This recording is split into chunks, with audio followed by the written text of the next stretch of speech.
ಸಚಿವ ಡಿಕೆ ಶಿವಕುಮಾರ್ಗೆ ಮತ್ತೆ ಸಂಕಷ್ಟ ಎದುರಾಗಿದೆ. ಸಚಿವ ಡಿಕೆ ಶಿವಕುಮಾರ್ ವಿರುದ್ಧ ಇಡಿ ಕೇಸನ್ನ ದಾಖಲು ಮಾಡಿದೆ.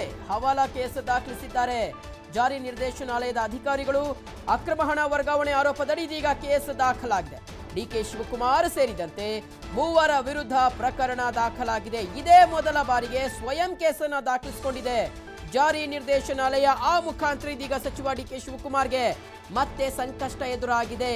ಐಟಿ ಪ್ರಕರಣಕ್ಕೆ ಸಂಬಂಧಪಟ್ಟಂತೆ ಈಗಾಗಲೇ 4 ಪ್ರಕರಣಗಳಿಗೆ ಅವರಿಗೆ ಜಾಮೀನು ಮಂಜೂರಾಗಿದೆ. ಆ ಮುಖಾಂತರ ಡಿಕೆ ಶಿವಕುಮಾರ್ ಅವರು ನಿಟ್ಟುಸಿರನ್ನ ಬಿಟ್ಟಿದ್ರು.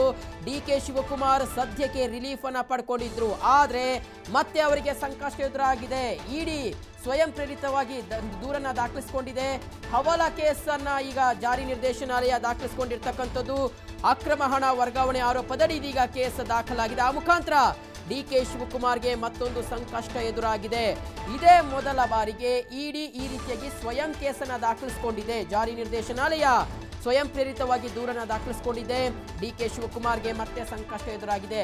ದೆಹಲಿಯ ಮನೆಯಲ್ಲಿ ಸಿಕ್ಕಂತಹ ಹಣ ಏನಿದೆ ಅದೇ ವಿಚಾರಕ್ಕೆ ಸಂಬಂಧಪಟ್ಟಂತೆ ಮೊನ್ನೆಯಷ್ಟೇ ಅವರಿಗೆ ಜಾಮೀನು ಮಂಜೂರಾಗಿತ್ತು. ಆ ಮುಖಾಂತರ ಎಲ್ಲ ಪ್ರಕರಣಗಳು 4 ಪ್ರಕರಣಗಳೇನು ದಾಖಲಾಗಿತ್ತು ಆ 4 ಪ್ರಕರಣಗಳಲ್ಲೂ ಜಾಮೀನು ಮಂಜೂರಾಗಿತ್ತು. ಆದರೆ ಈಗ ಮತ್ತೆ ಡಿಕೆ ಶಿವಕುಮಾರ್ಗೆ ಸಂಕಷ್ಟ ಎದುರಾಗಿದೆ.